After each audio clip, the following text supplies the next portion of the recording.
folks, to the J.H. White Building. Do any of you know why it's called the White Building? It's a smart man over here. It's not because we painted it white. It's because the White House was already taken, so we call it the White Building. Not really, I made that up. Okay, now the reason is because my name is James Halden White, and I built the building. Before today, how many of you even noticed my name inscribed on the top of the building? A few of you have, right? Okay. Well, many of you drive by or maybe even shop in the fashion shop, and you've never noticed the inscription. And if you have noticed, I'll bet you've wondered what the dates represent. I mean, obviously, it's not the born and died dates because the building's still obviously alive. It stands for 1879, which is the first date you'll see up there. That's the year that I first established White's Grocery. And then in 1905 was the year that the new facet was put on this building. So 1879, 1905, that's what that represents. Everybody wants to be remembered for something after they pass, and I was no exception. I wanted to be remembered for the hard work and perseverance that I put into White's Grocery in the city of Gibson. And so I put my forever mark on this building, and after 112 years, it's still there in good shape. So down in Drummer Township Cemetery, the White gravestone sits on the hill just south of the Soldier Monument Cannon.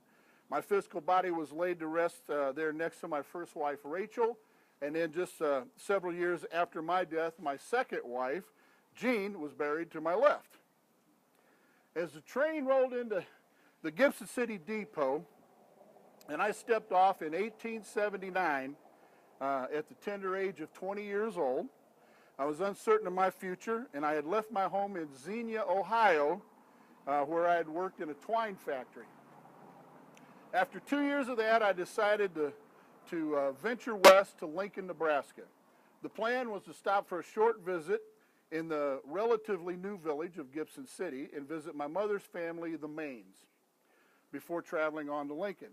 Well, maybe relatively new is an understatement. Gibson City had only been established just 8 years prior to that. So, in this prairie village of family and opportunity called me to begin a new chapter in my life.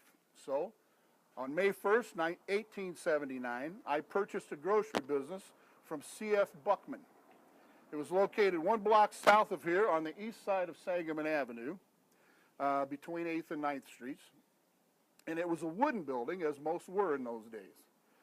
My business was doing well, and I was beginning to prosper.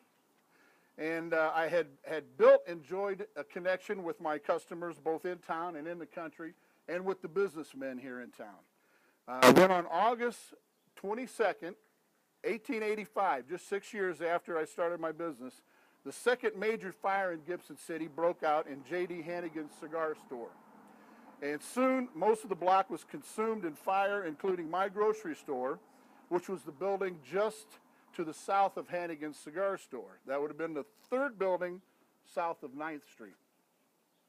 A bucket brigade was quickly set up with water coming from the town pump just across from the bank building, which was the building here on the corner, and also from wells from residences on Church Street.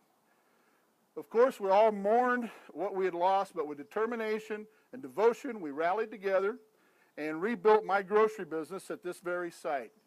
Yes, sir, 1 block north from where I started my grocery business, I built this 2-story brick building, 24 feet wide, 150 feet deep, and with 18-foot ceilings. During the 1880s, metal ceilings were an affordable option to plaster. And they were durable, lightweight, and attractive. Did I mention affordable? Most of the metal ceilings came from Ohio and Pennsylvania that were located along the railways for easy transportation. The sheets of metal were stamped using a rope drop hammering system with cast iron molds. I was certainly proud of that ceiling, and I painted it white to look and give the appearance of molded plaster. The ceiling still looks good today, and be sure to take a look. Counters and shelves lined the north, and south walls, grocery items on the north, and dishes and pots and pans along the south wall. In the center were tables filled with merchandise. In my day, produce was grown locally, and many of my customers were the local producers. Yes, sir. Fresh from the gardens right to White's Grocery. Grocery clerks were all men in those days, as commodities came in bulk, and they were transported in barrels and big wooden boxes, which were too heavy for women to handle. We had sugar, coffee, salt, rice, dried fruits, and oatmeal, and they were all measured out and wrapped in extra heavy brown paper. That paper was so tough it was known to cut the hand of the man wrapping with it, and those pesky paper cuts are aggravating. And of course, there was also canned goods and bottled goods. When weather permitted, produce was displayed outside on the wooden sidewalk in baskets, wooden boxes, or on benches. And as the cost of keeping the wooden sidewalks in repair was heavy to the city, in 1899, the city council passed an ordinance requiring all of us property owners between the depot and 8th Street to replace the wooden sidewalks with brick. And then in May of 1904, just 5 years later, another ordinance was passed requiring concrete sidewalks, 16 foot wide. It was at that time that I decided to update the facet of this building, finishing the work in 1905. Down there on this corner at the intersection of Sangamon and 9th Street was the William Moyer Fountain. The large basins held water from which horses were allowed to drink. And as you can imagine, in the summer months, horses drew flies, and the flies, of course, found their way to my produce. So,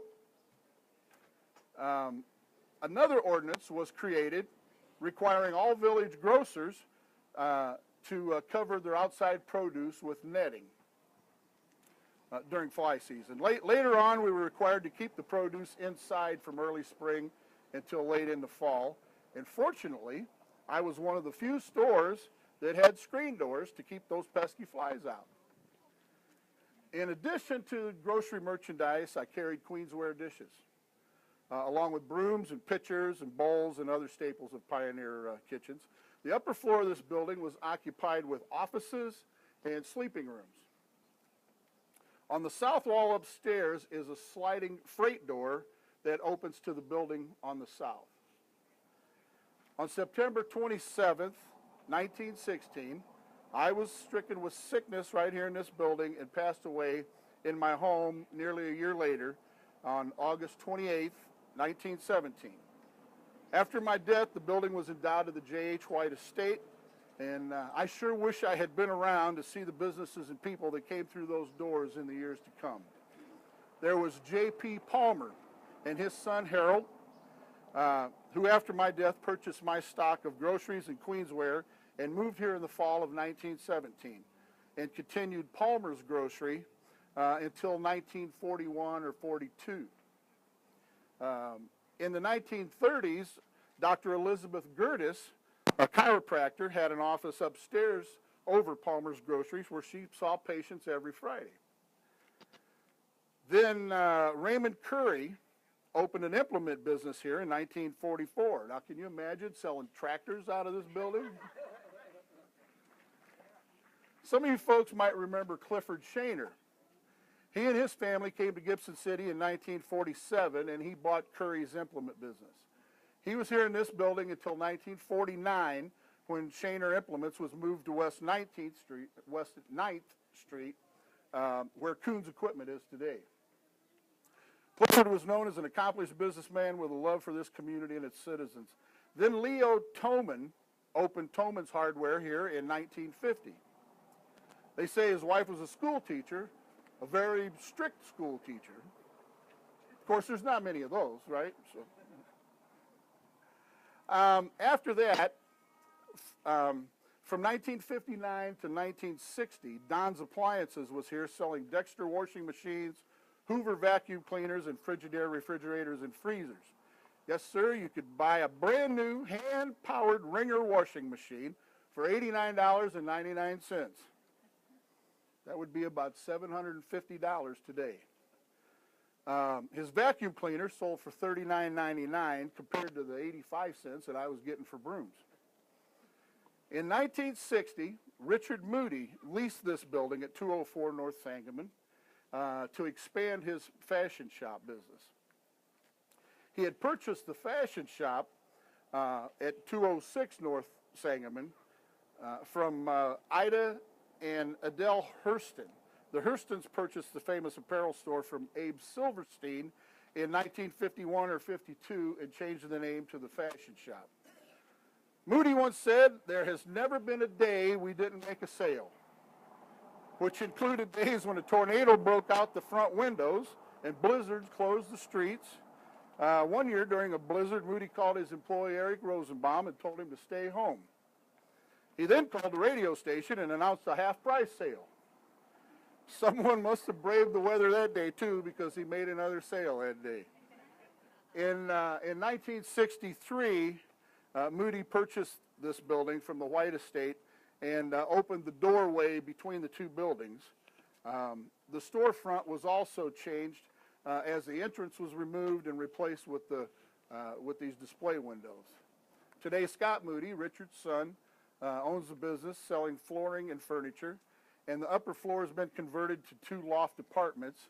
And guess what? That sliding freight door is still there. Moody's Fashion Shop has been in business for 57 years and is the second oldest business in town. Can any of you tell me which one is the oldest business in town? Right here, Ace Hardware is the oldest business.